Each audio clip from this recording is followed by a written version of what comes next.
Olá, estudantes! Vamos começar nossa quinta aula pelo Google Meet. Hoje faremos a nossa primeira revisão de duas que teremos, pois no dia 12 de agosto vocês terão a primeira experiência com provas online. Espero que todos tenham êxito nessa avaliação, pois foram muitas horas de atividades, correções, aulas da Sedu e aulas do Meet em todo esse processo. E agora temos mais uma oportunidade de tirar as dúvidas.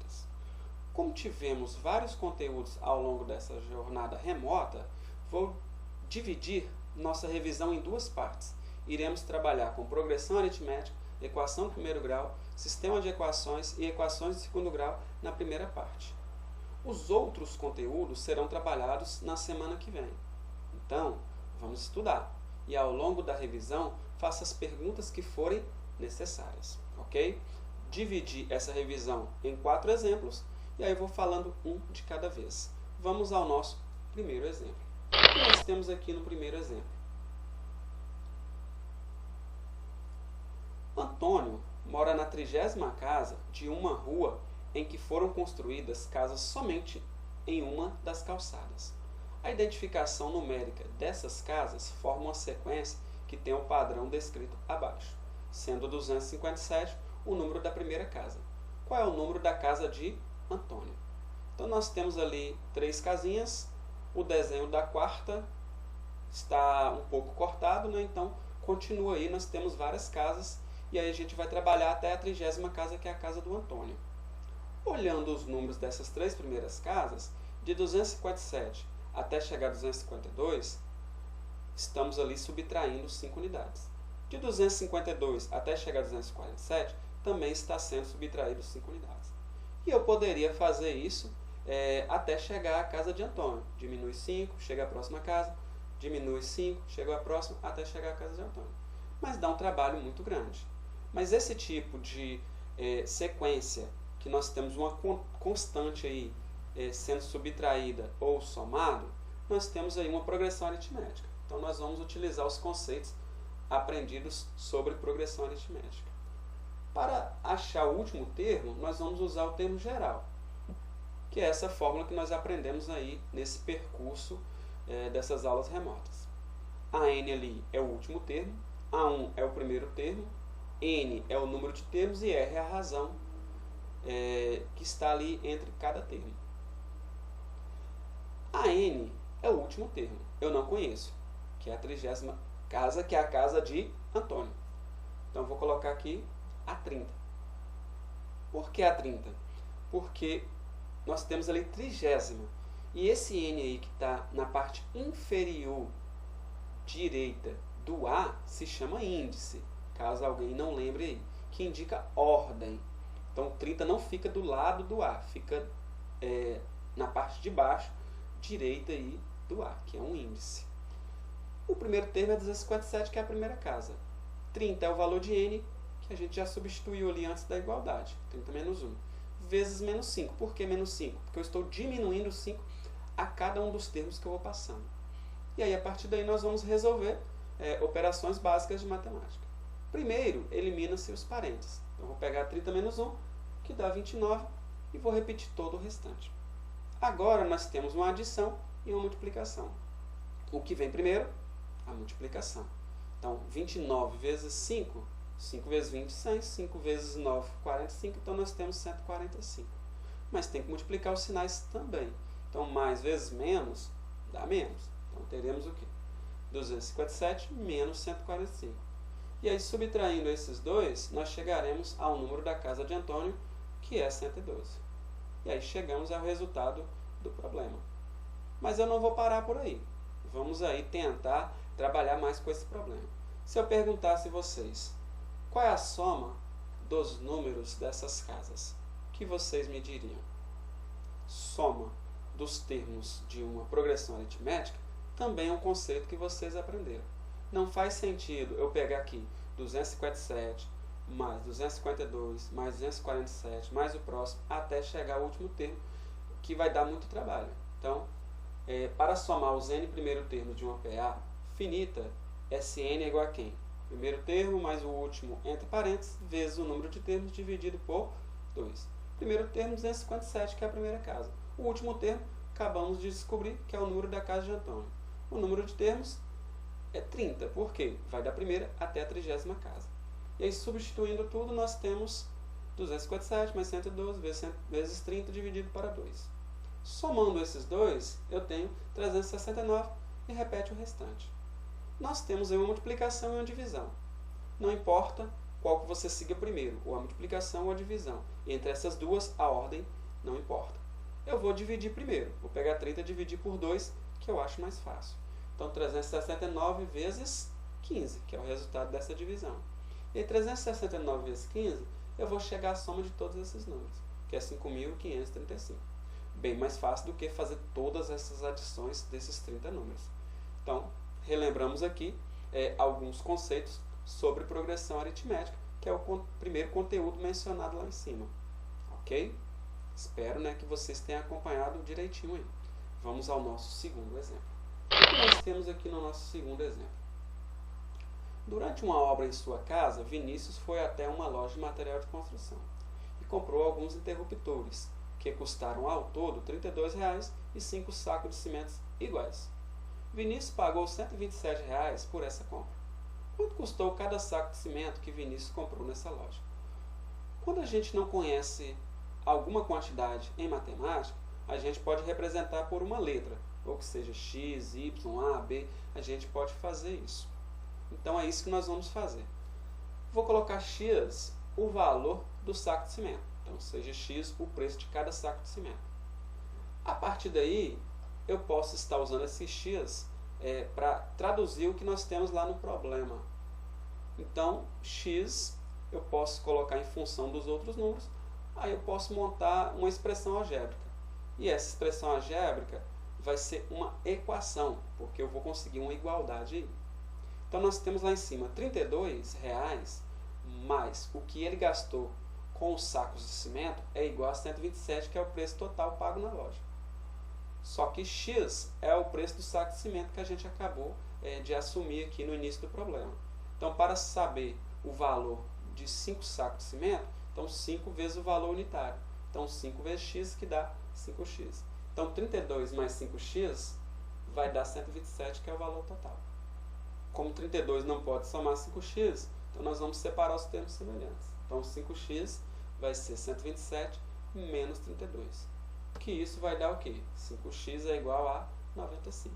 Como 5 multiplica x, que dá 95, então, usando a operação inversa, x vai ser quem? 95 dividido por 5. E ao fazer essa divisão, eu vou chegar à minha resposta.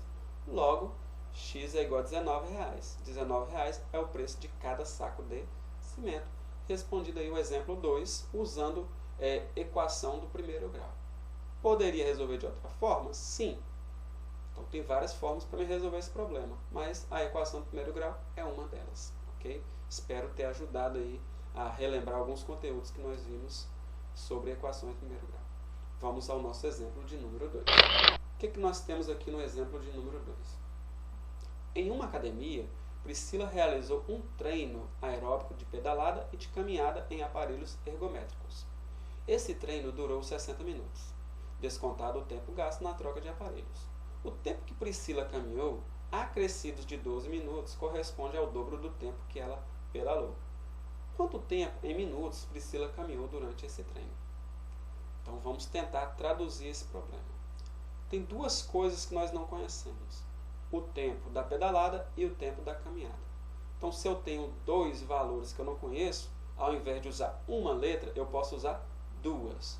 Uma para representar um tempo e a outra para representar o outro. Então, eu vou usar aqui o x para representar o tempo da pedalada e vou representar o y, o tempo da caminhada. Então, a partir desse daí, eu posso montar equação ou equações para traduzir esse problema. Então, vamos pensar aqui comigo. Colocando lá os 60 minutos, que é o tempo total dos dois exercícios, então, se eu pegar o tempo da caminhada mais o tempo da pedalada, nós vamos chegar ao tempo total. Como eu assumi x, o tempo da pedalada, e y da caminhada, então x mais y dá o tempo total, que é 60. Conseguimos uma equação a partir dos 60 minutos. Agora, olhando ali aquela parte que fala o tempo que Priscila caminhou acrescidos. Então vamos nos focar nessa parte agora. O tempo que Priscila caminhou é y, que a gente já assumiu lá no início. Acrescidos é mais. Se eu estou acrescentando, eu estou somando. Então y, que é o tempo de caminhada, mais 12 minutos, corresponde a uma igualdade. Então igual ao dobro. Dobro é 2 vezes. Então 2 vezes o tempo que ela pedalou. Como o tempo que ela pedalou é x, então a gente pode escrever que y, que é o tempo da caminhada, mais 12, é igual ao dobro do tempo da pedalada, então 2x. E aí nós temos duas equações, onde x e y nas duas equações têm os mesmos valores, porque trata do mesmo assunto. Como eu preciso achar o tempo da caminhada, porque a pergunta me fala quanto tempo em minutos Priscila caminhou, então preciso achar o valor de x. De x? Não, de y, que é o tempo da caminhada. X é o tempo da pedalada. Então preciso achar o valor de y. Então vamos deixar aqui tudo em função de y. Mas para isso eu tenho que tentar de alguma forma tirar esse x. Então vou tentar achar um valor para x. Não vai ser um valor numérico, mas vai ser um valor algébrico. Vou pegar a primeira equação e passar o y para o lado esquerdo. Aí como vai ficar? X é igual a 60 menos y. Então posso dizer que o valor de x é 60 menos y. Então na próxima equação, que é na segunda que nós montamos, eu poderia pegar aqui 60 menos y e substituir por x. E aí eu não terei mais x na nossa equação. Aí eu terei uma equação do primeiro grau com apenas uma variável. Então vamos fazer essa substituição. Então y mais 12 é igual a 2 vezes x. Como x é 60 menos y, então 2 vezes 60 menos y. Aqui nós precisamos aplicar o quê? A propriedade distributiva. Então 2 vezes 60 e 2 vezes menos y. 2 vezes 60, 120. 2 vezes menos y, menos 2y. Repetindo todo o restante. Agora nós vamos separar os termos semelhantes. Esse menos 2y passa para o lado esquerdo e o 12 passa para o lado direito. E aí vai ficar o quê? Y mais 2y, que passou para o lado esquerdo, é igual a 120 menos 12, porque o 12 passou para o lado direito. Aí troca o sinal. E aí y mais 2y, 3y. 120 menos 12, 108. Então 3y é igual a 108. Como 3 multiplica y, então y é igual a quem? 108 dividido para 3. Logo, o resultado dessa divisão é o valor de y, que vai me dar 36 minutos. Como ela queria saber o tempo da caminhada, Priscila caminhou durante esse treino quanto tempo? Então a gente acabou de descobrir que y era o tempo da caminhada. Como y é 36, então ela caminhou por 36 minutos. Se eu quisesse descobrir o tempo da pedalada, era só ver o que estava faltando para chegar até 60, que são 24 minutos. Então, respondido aí nosso exemplo de número 3. Abordamos aqui, sistema de equação, porque nós temos duas equações relacionadas entre si. Então, esse foi o terceiro conteúdo abordado aí dos listados lá no início. Vamos ao nosso exemplo de número 4 e último exemplo. Exemplo de número 4.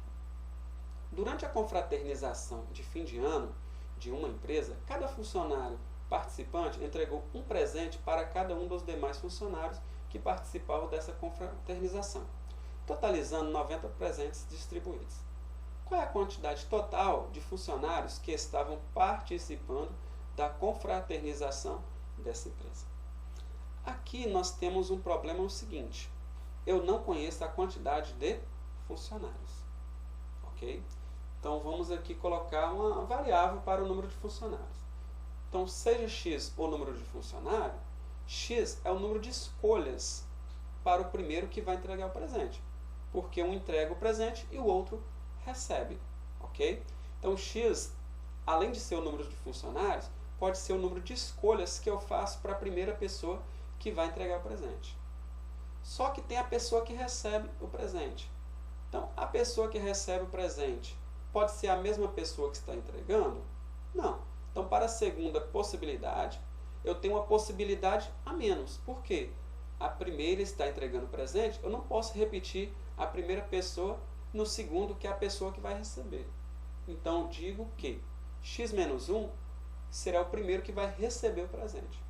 Então, para a primeira pessoa que vai entregar, eu tenho X escolhas, que eu não sei a quantidade de funcionários, e a segunda pessoa, que é a pessoa que vai receber, eu tenho X menos uma escolha.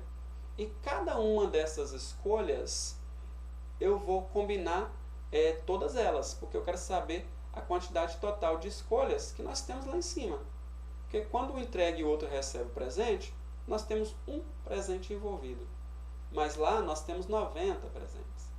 Então, quando eu faço uma combinação de uma certa quantidade de elementos com outra certa quantidade de elementos, a gente faz uma multiplicação. Desde lá do quinto, quarto ano, vocês trabalham com isso. Então, eu vou pegar x vezes x menos 1, que são todas as combinações possíveis, que eu vou chegar aos 90 presentes, porque foram 90 presentes aí distribuídos. Então, um entrega e o outro recebe. Então, nós teremos que x vezes x menos 1 vai ser igual aos meus 90 presentes. E aí, fazendo a distributiva, x vezes x, x ao quadrado. X vezes menos 1, menos x, e tudo isso é igual a 90. Passando 90 para o lado esquerdo, porque agora nós temos uma equação do segundo grau, a gente pode estar resolvendo ela com os conceitos já aprendidos aí em anos anteriores e revisados nesse ano. Para a primeira parte da equação do segundo grau, eu posso achar o discriminante. Então, delta é igual a b ao quadrado menos 4ac. Fazendo a substituição, nós teremos menos 1 ao quadrado, que é o valor de b lá na nossa equação do segundo grau, menos 4 vezes 1, que é a, vezes menos 90, que é c. E aí, menos 1 ao quadrado dá 1, e menos vezes menos dá mais. E aí, 4 vezes 90 vai dar 360, onde delta vai ser 361. Indo para a segunda parte da nossa equação do segundo grau, x é igual a menos b, mais ou menos a raiz de delta sobre 2 vezes a. E aí, substituindo todos esses valores, eu vou ter menos, que faz parte da fórmula, entre parênteses, menos 1, que é o valor de b, mais ou menos a raiz de 361, sobre 2 vezes a, que é 1. E aí eu terei menos vezes menos mais ou menos 19 sobre 2. E aí a raiz quadrada de 361, que deu 19, né, foi colocada ali. Mas eu tenho o 19 positivo e o 19 negativo, então tem que separar isso em duas contas. Então a primeira nós teremos aqui 1 mais 19 sobre 2. E a segunda nós teremos 1 menos 19 sobre 2. 1 mais 19 dá 20. 20 dividido por 2 vai dar 10. 1 menos 19 dá menos 18. Dividido por 2 dá menos 9. Então, o x1 é 10 positivo e o x2 é menos 9. Mas a pergunta é, qual é a quantidade total de funcionários que estavam participando da confraternização dessa empresa? Então, preciso saber a quantidade total. Deixa eu tirar a carinha aqui do lado, né, para ficar mais fácil para vocês enxergarem. A quantidade total de funcionários. Mas, aqui, nós temos 10 positivo e aqui nós temos menos 9. Não tem como ter quantidade de funcionários negativa. Então, a nossa resposta tem que ser o quê? Tem que ser a parte positiva, que é o nosso 10. Então, nós temos nessa empresa 10 funcionários aí que participaram dessa confraternização. Feito aqui o nosso exemplo de número 4, abordando o conteúdo de equação de segundo grau. Espero, né, que nesses 4 exemplos vocês tenham revisado bastante coisas dos conteúdos que nós estudamos. Essa aula foi gravada para aqueles alunos que não tiveram a oportunidade de assistir a aula ao vivo do Google Meet, ou os alunos que assistiram e desejam, né, rever toda essa explicação. É interessante, né, estar revendo todas essas explicações, porque vocês vão automaticamente sempre revisando para vocês estarem preparados no dia da prova, ok? Espero, né, novamente ter ajudado vocês nesse processo aí de tirar dúvidas, e dia 12 vai ser a nossa avaliação, ok? Então, finalizado, né? Muito obrigado a todos e até a nossa próxima aula do Google Meet.